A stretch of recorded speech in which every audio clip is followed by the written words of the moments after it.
ভারতবর্ষে অবস্থিত হিমালয়ের পূর্ব দিকের কোলে সাদা চাদরে ঘেরা এত সুন্দর একটি জায়গা রয়েছে, যা ভারতবর্ষের প্রত্যেকটি ছোট ছোট স্টেটগুলির মধ্যে এখন একটি এমন অন্যতম স্টেটে পরিণত হয়েছে তার সবুজ এবং সৌন্দর্যের জন্য। সেটা আর কোথাও নয়, সে হচ্ছে আমাদের প্রিয় সিকিম।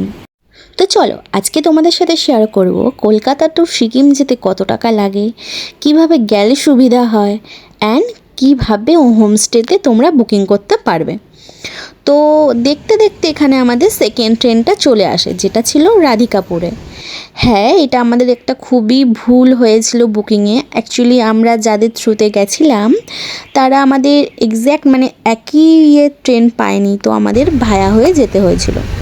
সারা রাত একটা ট্রেনে কাটিয়ে দেন আমাদের সকালবেলা থেকে 4টের সময় নামিয়ে দেয় রাধিকাপুরে। ওখান থেকে আমাদের আবার সেকেন্ড জার্নি স্টার্ট হয়।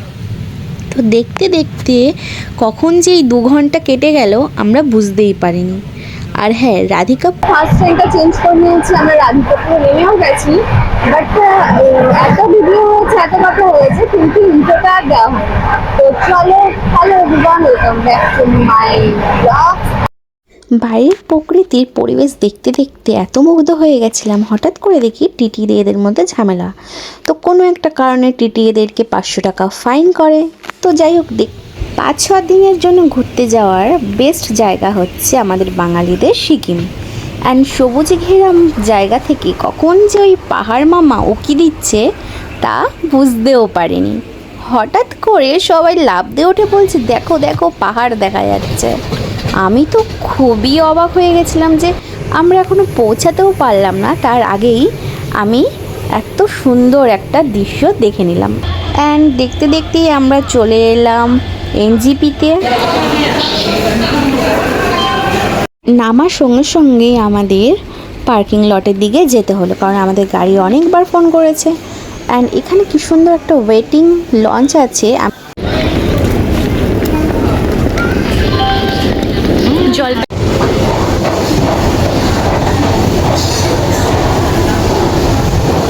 এখন বলি, আমরা যে এজেন্সির থ্রুতে এসেছিলাম সেটা নিয়েছিলাম 4 জনের প্যাকেজ। তো অলরেডি ওরা 2 জন নিচে চলে গেছিলো পার্কিং লটে, অ্যান্ড আমরা যাচ্ছিলাম। স্টেশন থেকে বেরোতেই দেখছি এত সুন্দর একটা টয় ট্রেন দাঁড়ানো, এবং এখানের পরিবেশ দেখে বোঝা যাচ্ছে এরা কি সুন্দর পুরোনো দিনের জিনিসগুলোকেও সমান প্রাধান্য দিয়েছে। অ্যান্ড কাছে যেতেই যা দেখলাম, টয় ট্রেনটার গায়ে লেখা আছে 1798। জলপাইগুড়ি থেকে তো সোজা আমরা বেরিয়ে চলে এসেছি হচ্ছে পার্কিং লটে, কারণ পার্কিং লটে আমাদের গাড়িটা দাঁড়ানো। এবার ব্যাপারটা হচ্ছে অনেকক্ষণ ধরে হাঁটছি, তার মধ্যে এই ঠাঁটা পড়া রোদ, আর ভালো লাগছে না। এবার গাড়িটা যদি তাড়াতাড়ি পেয়ে যেতাম খুবই ভালো হতো। তো পার্কিং লটে প্রায় 15 to 20 মিনিটস খোঁজার পরে আমরা আমাদের ড্রাইভার দাদাটাকে খুঁজে পাই। আমাদের গন্তব্য হচ্ছে সিলারিগাঁও। এনজিপি থেকে সিলারিগাঁও মিনিমাম 90 কিলোমিটার, যা 4 থেকে 4.5 ঘন্টা যেতে লাগবে। পড়েছি অ্যান্ড রওনা দিয়েছি সিলারিগাঁওয়ের জন্য। আর এখন থেকে আমার পুরো ভিডিওতে কোনো সাউন্ড থাকবে না, যা হবে আমি ভয়েস ওভার দেবো, বিকজ আমাদের গাড়ির মধ্যে গান চলছিল। অ্যান্ড সেটা ভুটানি, Nepali song, romantic song mixed করা চলছিল। আমাদের এখানকার হিন্দি গানগুলোও চলছিল। তো আমরা তো জার্নি স্টার্ট হলো, অ্যান্ড যেতে যেতে জঙ্গলের মধ্যে যখন আমরা ঢুকে গেলাম, পুরো মনে হচ্ছে কেউ একটা সবুজে ঘাসের মুড়িয়ে রেখে দিয়েছে, অ্যান্ড আমরা সেটাকে ভেদ করে আগে এগিয়ে যাচ্ছি। চারপাশের প্রকৃতির পরিবেশ যেন আলাদা লেভেলেরই খেলা দেখাচ্ছে। তো এখনও পর্যন্ত আমাদের জার্নি জাস্ট 1 ঘন্টা হয়েছে। অ্যান্ড এখানে হনুমানগুলো প্রত্যেকটা গাছে রয়েছে, প্রচণ্ড পরিমাণে রয়েছে, দেখতে তো খুব ভালো লাগছিল। আর কিছু দূর আসতে না আসতেই দেখছি পাহাড় আবার দেখা যাচ্ছে। পাহাড় দেখে এখন অবধি সেরকমভাবে কিছু খাওয়া হয়নি, সকালে জাস্ট গাড়িতে উঠে চা খেয়েছি। অ্যান্ড এখানে একটা রেস্টুরেন্ট দেখতে পাচ্ছি, রেস্টুরেন্টে এখন টুকটাক কিছু একটা খেয়ে নিই। আর এখানে তো গাড়ির লম্বা লাইন পড়েছে। তো আর এখানে মেবি রেস্টুরেন্টটা 5 স্টারের মতোই ছিল, যত সম্ভব রেস্টুরেন্টের নামটা চাসুম ছিল। অ্যান্ড ভিতরের পরিবেশটা তো খুবই সোবার ছিল, খুবই স্ট্যান্ডার্ড ছিল, অ্যান্ড একটা স্নিগ্ধ পরিবেশ ছিল। তো যাই হোক, এখান থেকে আমরা মেনু কার্ড নিয়ে সেই হিসেবে খাবার অর্ডার করে দিই। চলে আসে মোমো, তারপরে হচ্ছে আলুর পরোটা, আর সঙ্গে নিয়েছিলাম হচ্ছে আমি ম্যাগি। ম্যাগিটা প্রচণ্ডই ভালোবাসি, পাহাড়ে গেলে ম্যাগিটা তো বেস্ট।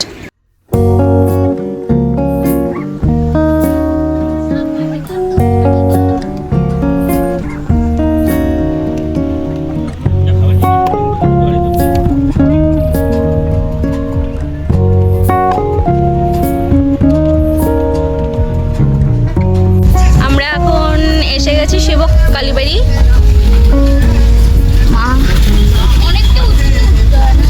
অ্যান্ড গাড়ির ড্রাইভার দাদা দাঁড়াবে বলা সত্ত্বেও উনি না দাঁড়িয়ে আমাদের ওখান থেকে নিয়ে সোজা চলে আসে ট্রেনে অনেকটা এগিয়ে। তো যাই হোক, আমরা আর প্রথম দিন একেতে টায়ার্ড ছিলাম, ওর জন্য অনেকে আর কেউ কিছু না বলে আমরা আমাদের জার্নিটাকে কন্টিনিউ করি।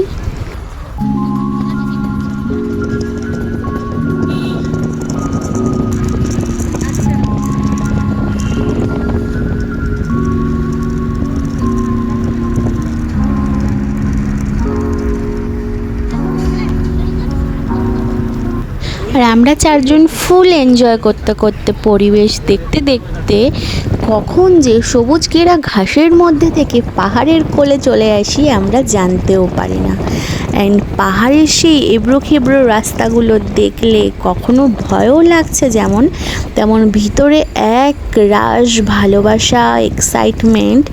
ভিতরে মনে হচ্ছে যেন অনেকগুলো বাটারফ্লাই ঘুরঘুর করছে। অ্যাকচুয়ালি পাহাড় যেমন ভালোও লাগে, পাহাড়ে আবার ভয়ও আছে, তার কিছুক্ষণের মধ্যেই প্রমাণ আমরা পেয়ে গেছিলাম। কারণ একটু এগোতে না এগোতেই রাস্তায় খুব জ্যাম ছিল, অ্যান্ড এখানটায় আমাদের লেখা ছিল হচ্ছে যে আমরা ল্যান্ডস্লাইড এরিয়ায় ঢুকে গেছি।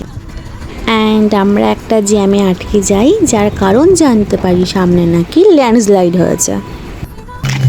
তিস্তা নদী যাচ্ছে, অ্যান্ড পাহাড়টা কি অসাধারণ লাগছে, জাস্ট বলার মতো না। আর নদীটা আরও সুন্দর লাগছে।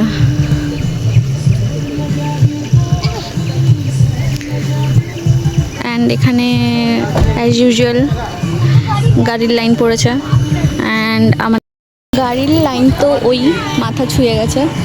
আর এদিক থেকে আমাদের গাড়ি হচ্ছে এটা, তারপরেও গাড়ির লাইন ওই যে মানে জাস্ট 3 to 4 মিনিটসের মধ্যেই হাল। ল্যান্ডস্লাইড হওয়ার অ্যান্ড অ্যাক্সিডেন্ট হওয়ার কারণে যে আমরা দাঁড়িয়েছিলাম, সেটা আমাদের দেশের আর্মিরা এসে তাদের উদ্ধার করেছে, এবং ঠাকুর করে কারোর কোনো সমস্যা হয়নি। আর ওই যে বললাম, পাহাড় যেমন ভালো তেমন ক্ষতিও। পাহাড়কে ভালোবেসে ভালোভাবে চললে সব ঠিক আছে, কিন্তু লোকের ক্ষতি করতে চাইলে নিজেরই ক্ষতি হয়। তো যাই হোক, তীক্ষ্ণ রাস্তার মধ্যে থেকে খুব, আর এখানে আর্মিরা না রীতিমতো প্রোটেক্ট করছে, মানে সব কিছু নিজেরা দেখছে। অ্যান্ড এত সরু রাস্তার মধ্যে থেকে আমরা সবাই ওই গিয়ে গেলাম হচ্ছে কালিম্পংয়ে। অ্যান্ড কালিম্পংয়ে ঢুকতে না ঢুকতেই তো দেখছি এখানকার পরিবেশ আরও সুন্দর। অ্যান্ড যত আস্তে আস্তে এগোচ্ছি তত আস্তে আস্তে পরিবেশ তার আসল রূপ দেখাচ্ছে। কিছুক্ষণ আগে যেখানে আমাদের এত গরম লাগছিল, এখন আস্তে আস্তে এত ঠান্ডা লাগছে, আর পাহাড় থেকে শুরু করে চারপাশ পুরো অন্ধকারে সাদা কুয়াশায় ঢেকে গেছে।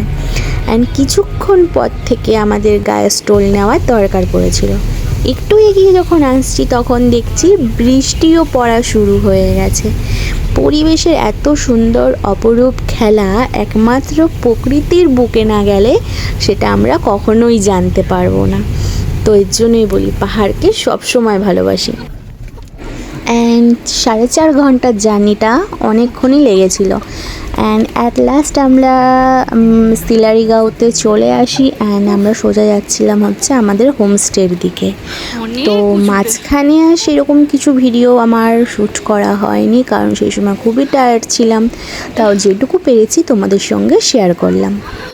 এই আমরা জাস্ট হোমস্টে থেকে বেরোলাম অ্যান্ড বেরিয়ে আমাদের সামনের ভিউটা হচ্ছে এইটা।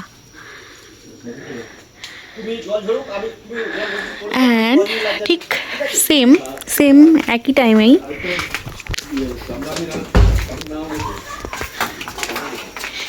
এই দিকের ভিউটা হচ্ছে এরকম, পুরো কালো হয়ে রয়েছে মেঘটা।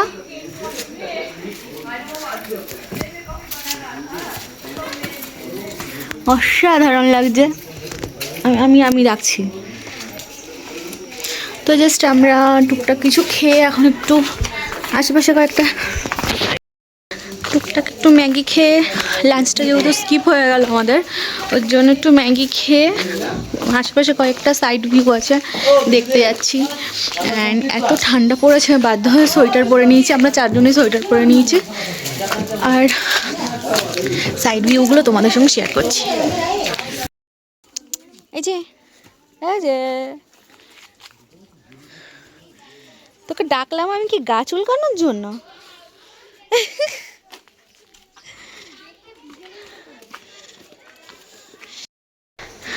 আমরা ঠিক ছিলাম ওই নিচটাতে, ওইটাতে উঠে এসে এখানে কি সুন্দর ফুল।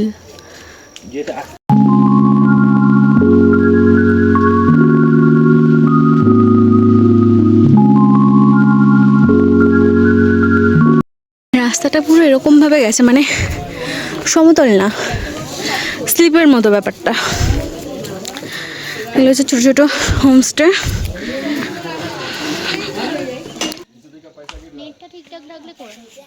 মেঘগুলো জাস্ট উড়ে যাচ্ছে।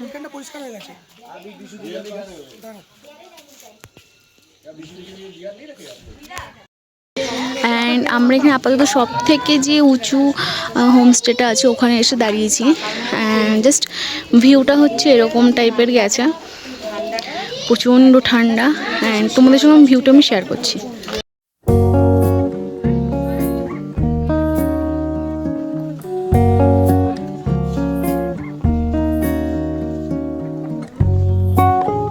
পাহাড়গুলো পুরোটাই ঢেকে গেছে কুয়াশায়। হ্যাঁ আসছি।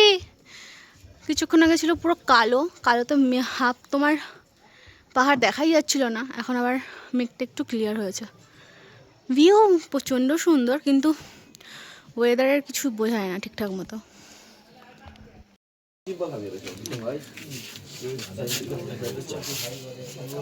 তো সিলারিগাঁও তো ঢোকার পরে এত অস্বাভাবিক ঠান্ডা লাগছিল, ঘুরতে বেরিয়ে 1 কাপ চা না হলে আর চলছিল না। ইঞ্জিন কোনো রকমভাবে আর যাচ্ছিল না। আর ঘরে যাওয়ার আগে একটু পাগুলো ভালো করে ঝেড়ে তারপর দেখে যাবে। এই যে হাঁটতে 10 মাইল দূরে চলে গেছিলাম সেই চূড়ায়। অ্যান্ড এটা হচ্ছে আমাদের হোমস্টে। নীল রং ছিল,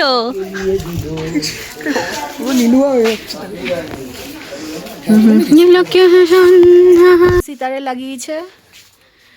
এটা হচ্ছে সুনিতার রুম অ্যান্ড আমার রুমটা দেখাচ্ছি। অ্যান্ড এটা হচ্ছে আমার রুম।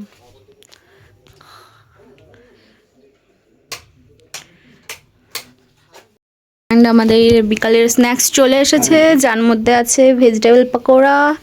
অ্যান্ড এটা কি দুধ চা না কফি? দুধ চা। ওকে। অ্যান্ড লাঞ্চ যেহেতু আমাদের স্কিপ হয়ে গেছিলো, তো ডিনারে আমরা নিয়েছিলাম হচ্ছে সিম্পল খাবার, আলু ভাজা অ্যান্ড চিকেন কারি, সঙ্গে রাইস। তো ব্যাস এই খেয়ে রুমে চলে এলাম। তো কমপ্লিট। বাট হাত ধোয়ার জন্য বেসিনে এসেছি, বেসিনের জলে হাত মোটে দেওয়া যাচ্ছে না, পুরো হাত কেটে আসছে, এত ঠান্ডা জল। তার মধ্যে আবার বাইরে বৃষ্টি শুরু হয়েছে। একেদিকে ঠান্ডার মধ্যে অঝোরে বৃষ্টি হচ্ছে। তো এইভাবে এনজিপি থেকে সিলারিগাঁওয়ের আজকের ব্লগ শেষ হলো। অ্যান্ড চলো দেখা হচ্ছে পরের ভিডিওতে। সবাই ভালো থেকো।